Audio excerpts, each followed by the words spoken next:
Jane Eyre by Charlotte Bronte. Chapter 34, continued. Perhaps you think I had forgotten Mr. Rochester, reader, amidst these changes of place and fortune. Not for a moment. His idea was still with me, because it was not a vapour sunshine could disperse, nor a sand-traced effigy storms could wash away. It was a name graven on a tablet, fated to last as long as the marble it inscribed. The craving to know what had become of him followed me everywhere. When I was at Morton, I re-entered my cottage every evening to think of that. And now at Moor House, I sought my bedroom each night to brood over it. In the course of my necessary correspondence with Mr. Briggs about the will, I had inquired if he knew anything of Mr. Rochester's present residence and state of health. But, as St. John had conjectured, he was quite ignorant of all concerning him. I then wrote to Mrs. Fairfax, entreating information on the subject. I had calculated with certainty on this step answering my end. I felt sure it would elicit an early answer. I was astonished when a fortnight passed without reply, but when 2 months wore away, and day after day the post arrived and brought nothing for me, I fell a prey to the keenest anxiety. I wrote again. There was a chance of my first letter having missed. Renewed hope followed renewed effort. It shone like the former for some weeks, then, like it, faded, flickered. Not a line, not a word reached me. When half a year wasted in vain expectancy, my hope died out, and then I felt dark indeed. A fine spring shone round me, which I could not enjoy. Summer approached. Diana tried to cheer me. She said I looked ill, and wished to accompany me to the seaside. This St. John opposed. He said I did not want dissipation, I wanted employment.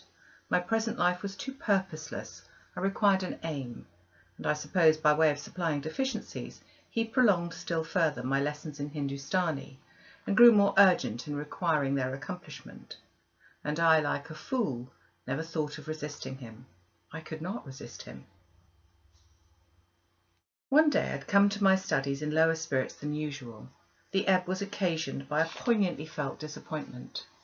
Hannah had told me in the morning there was a letter for me, and when I went down to take it, almost certain that the long-looked-for tidings were vouchsafed me at last, I found only an unimportant note from Mr. Briggs on business. The bitter check had wrung from me some tears, and now as I sat poring over the crabbed characters and flourishing tropes of an Indian scribe, my eyes filled again. St. John called me to his side to read. In attempting to do so, my voice failed me. Words were lost in sobs. He and I were the only occupants of the parlour. Diana was practising her music in the drawing-room. Mary was gardening. It was a very fine May day, clear, sunny and breezy. My companion expressed no surprise at this emotion, nor did he question me as to its cause. He only said, "We will wait a few minutes, Jane, till you're more composed." And while I smothered the paroxysm with all haste, he sat calm and patient, leaning on his desk and looking like a physician watching with the eye of science an expected and fully understood crisis in a patient's malady. Having stifled my sobs, wiped my eyes, and muttered something about not being very well that morning, I resumed my task and succeeded in completing it. St. John put away my books and his, locked his desk, and said, "Now, Jane, you shall take a walk, and with me." I'll call Diana and Mary." "No, I want only one companion this morning, and that must be you. Put on your things, go out by the kitchen door, take the road toward the head of Marsh Glen. I'll join you in a moment." I know no medium. I never in my life have known any medium in my dealings with positive hard characters antagonistic to my own, between absolute submission and determined revolt. I have always faithfully observed the one up to the very moment of bursting, sometimes with volcanic vehemence, into the other. And as neither present circumstances warranted, nor my present mood inclined me to mutiny, I observed careful obedience to St. John's directions, and in 10 minutes I was treading the wild track of the glen, side by side with him. The breeze was from the west. It came over the hills sweet with scents of heath and rush. The sky was of stainless blue. The stream descending the ravine swelled with past spring rains, poured along plentiful and clear, catching golden gleams from the sun and sapphire tints from the firmament.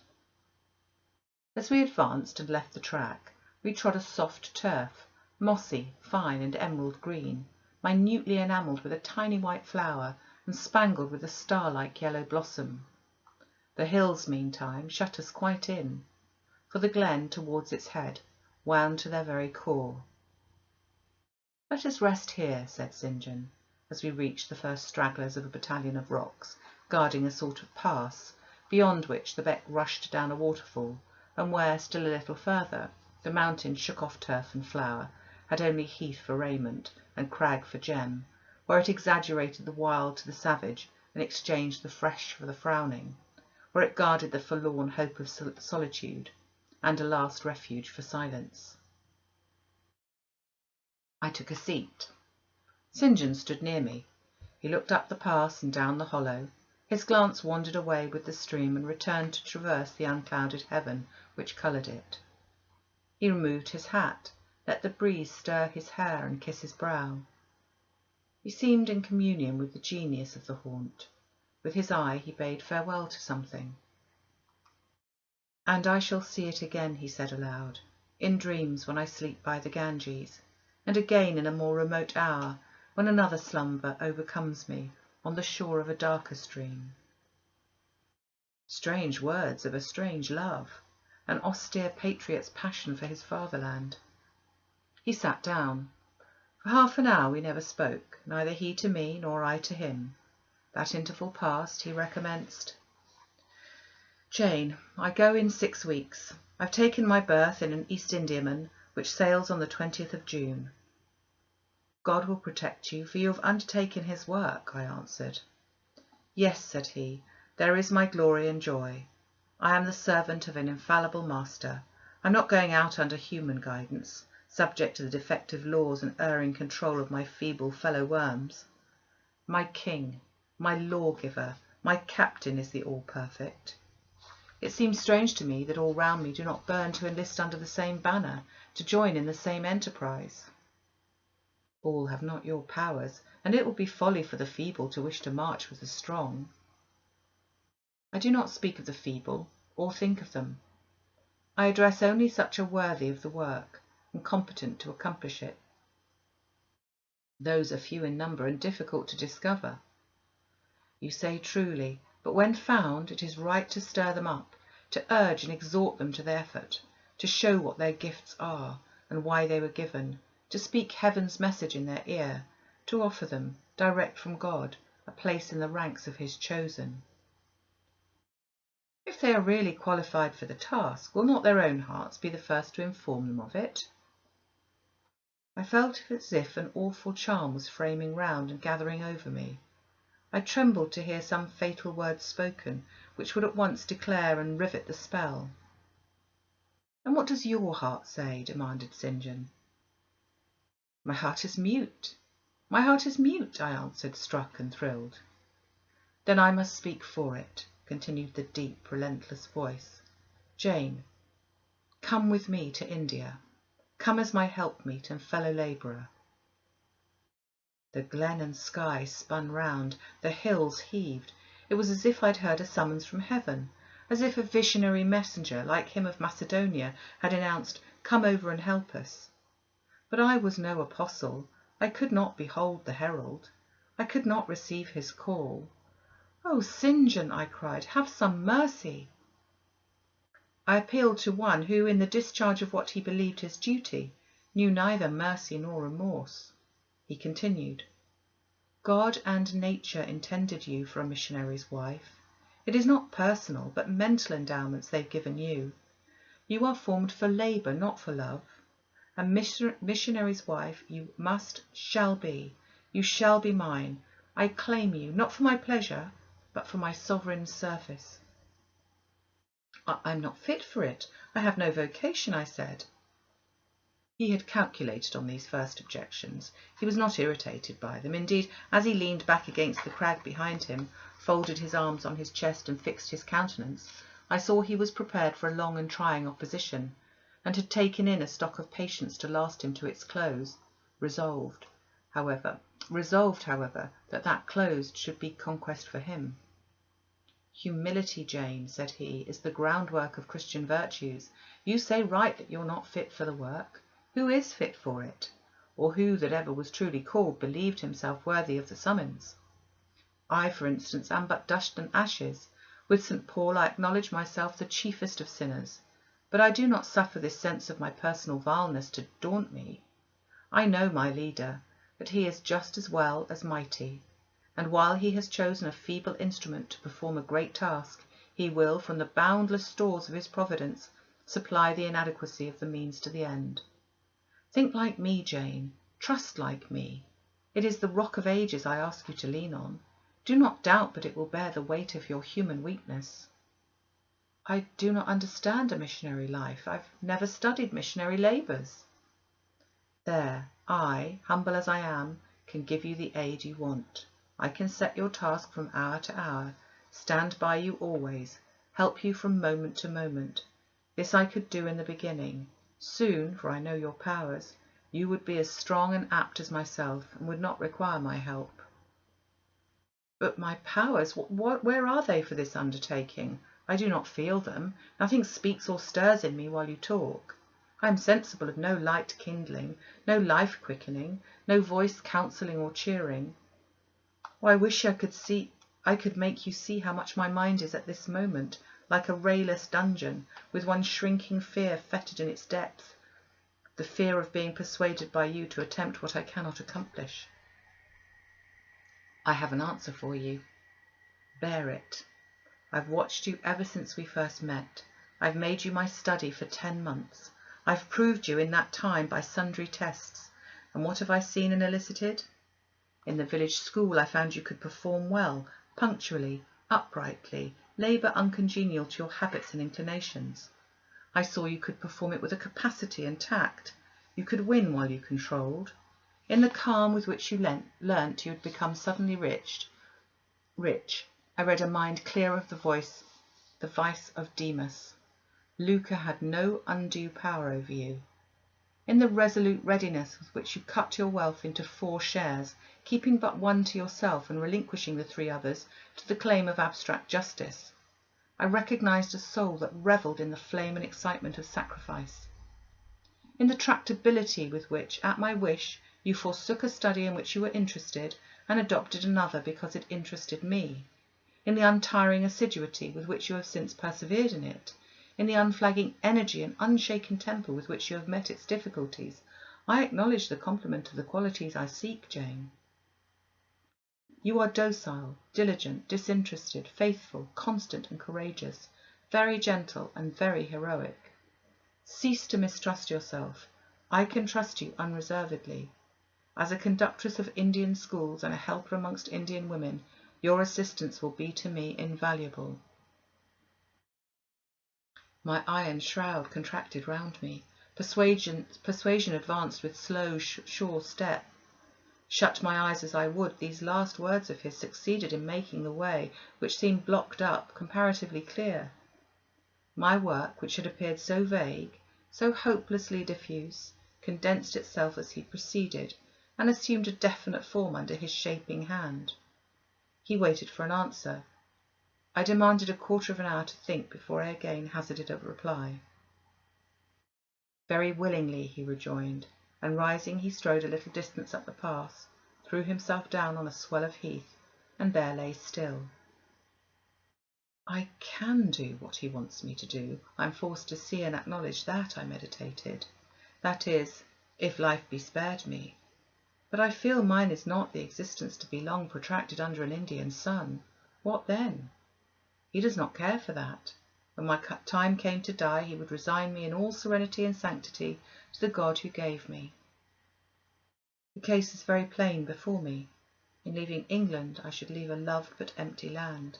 Mr. Rochester is not there, and if he were, what can that ever be to me?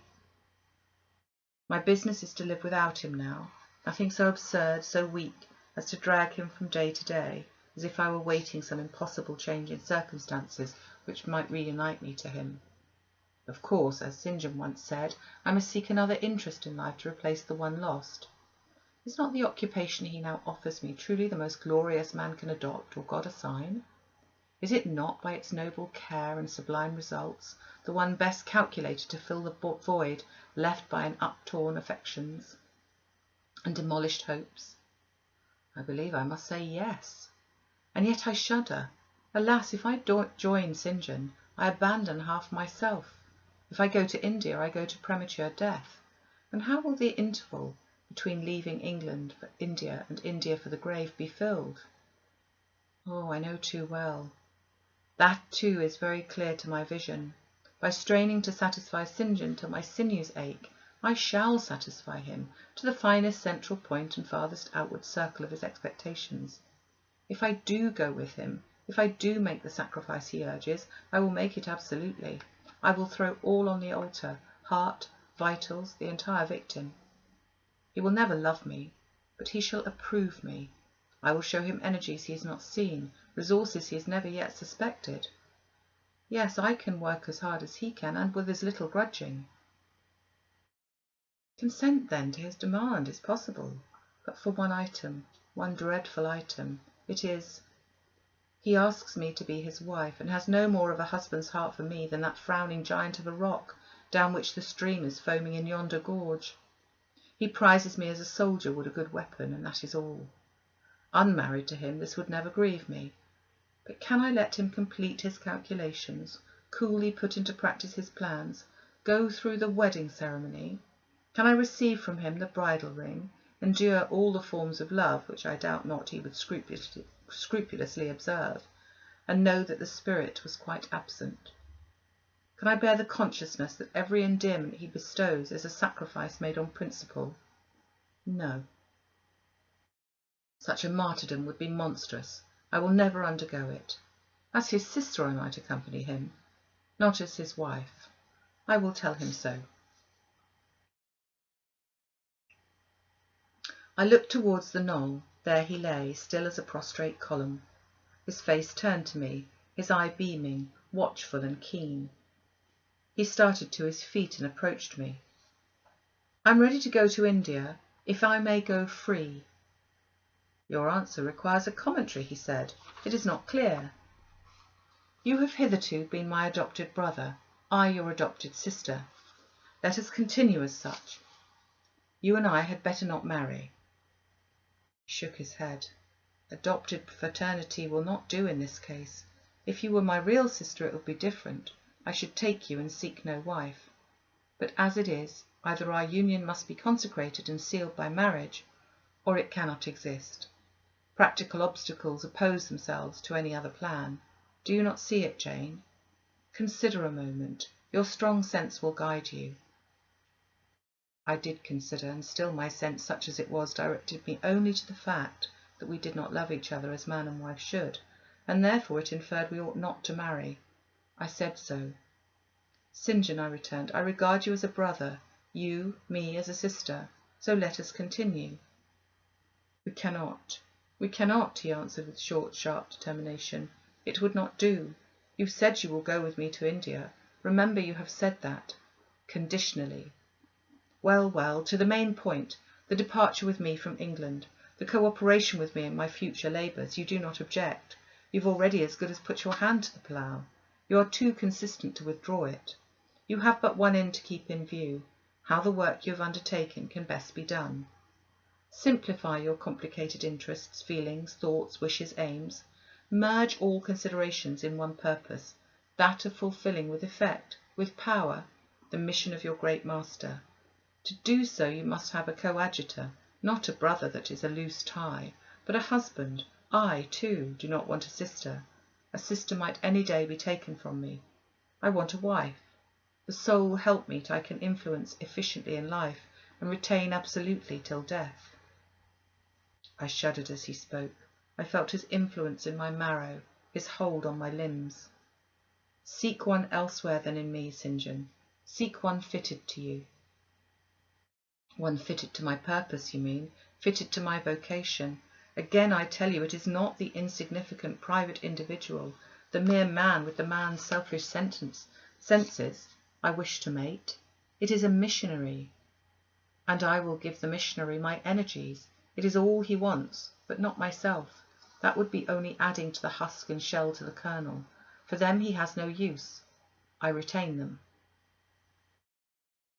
You cannot, you ought not. Do you think God will be satisfied with half an oblation? Will he accept a mutilated sacrifice? Is it the cause of God I advocate?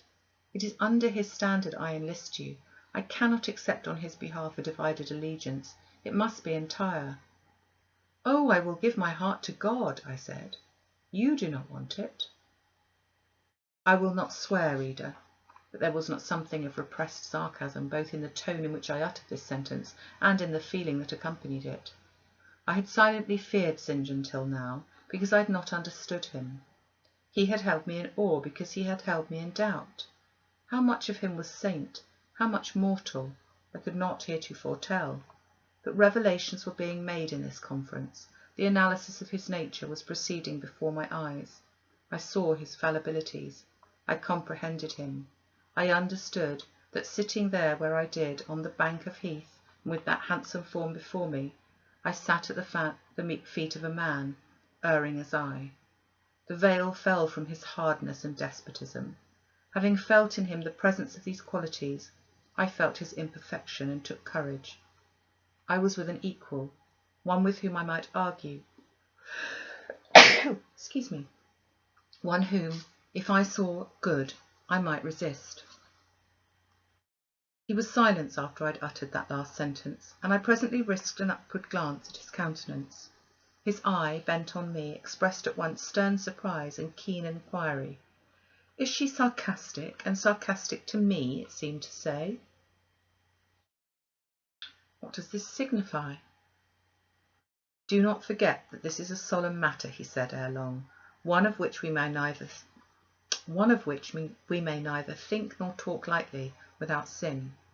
I trust, Jane, you are in earnest when you say you will give your heart to God. It is all I want.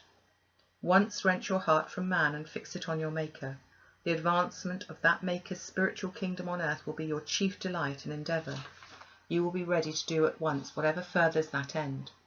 You will see what impetus would be given to your efforts and mine by our physical and mental union in marriage, the only union that gives character of permanent conformity to the destinies and designs of human beings.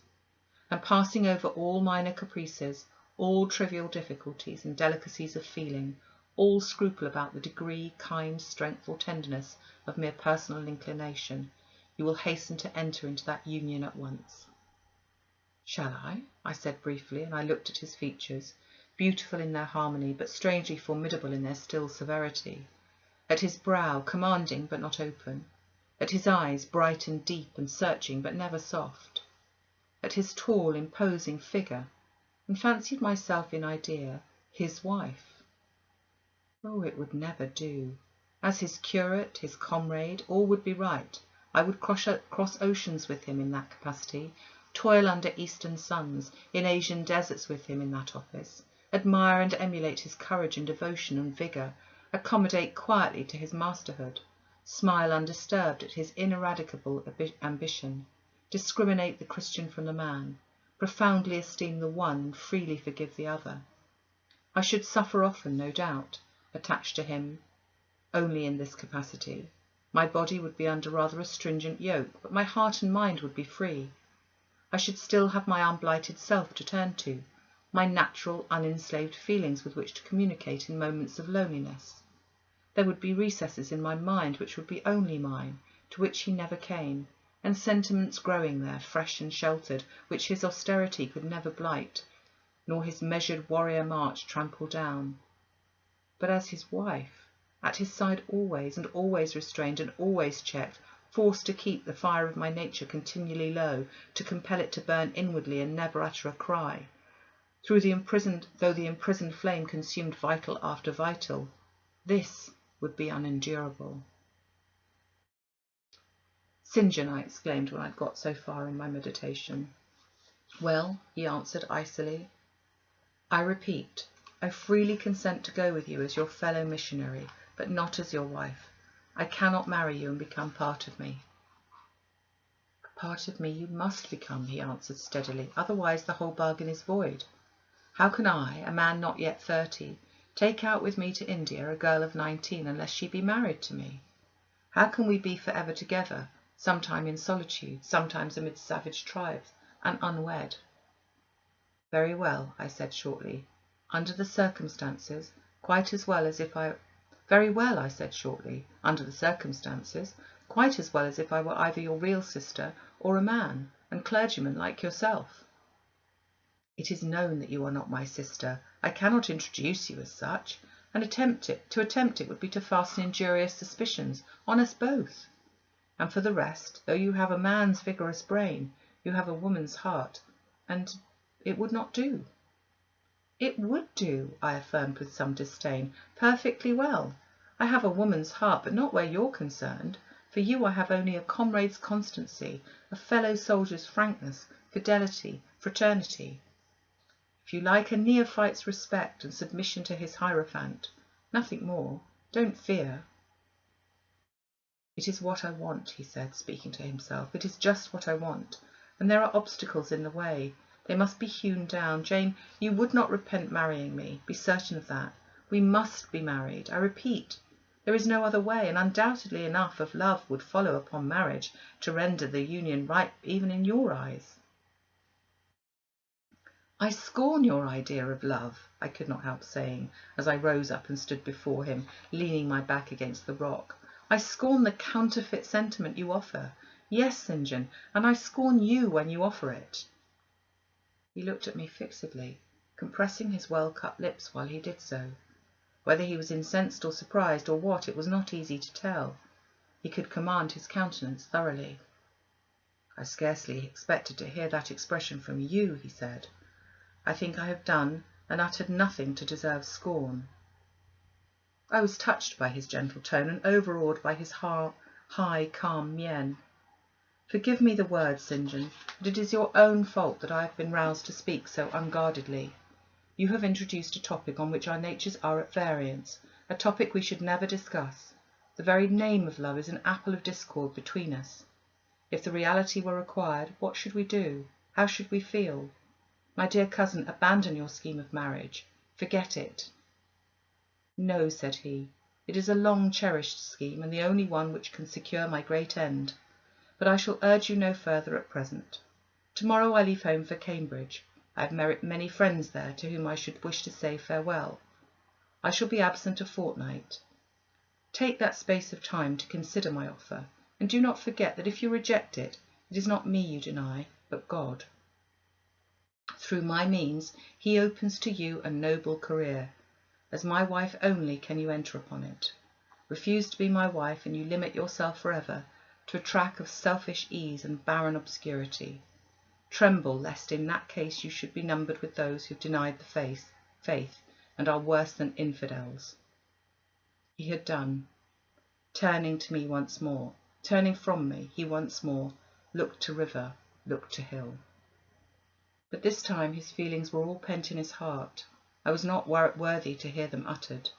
As I walked by his side homeward, I read well in his iron silence all he felt towards me. The disappointment of an austere and despotic nature, which has met resistance where it expected submission. The disapprobation of a cool, inflexible judgment, which had detected in another feelings and views in which it has no power to sympathize. In short, as a man, he would have wished to coerce me into obedience. It was only as a severe Christian he bore so patiently with my perversity and allowed so long a space for reflection and repentance. That night, after he had kissed his sisters, he thought proper to forget even to shake hands with me, but left the room in silence. I, who, though I had no love, had much friendship for him, was hurt by the marked omission, so much hurt that tears started to my eyes. "I see you and St. John have been quarrelling, Jane," said Diana, "during your walk on the moor. But go after him. He's now lingering in the passage, expecting you. He will make it up." I had not much pride under such circumstances. I would always rather be happy than dignified, and I ran after him. He stood at the foot of the stairs. "Good night, St. John," said I. "Good night, Jane," he replied calmly. "Then shake hands," I added. What a cold, loose touch he impressed on my fingers. He was deeply displeased by what had occurred that day. Cordiality could not warm, nor tears move him. No happy reconciliation was to be had with him, no cheering smile or generous word, but still the Christian was patient and placid, and when I asked him if he forgave me, he answered that he was not in the habit of cherishing the remembrance of vexation, that he had nothing to forgive, not having been offended. And with that answer he left me. I would much rather he had knocked me down.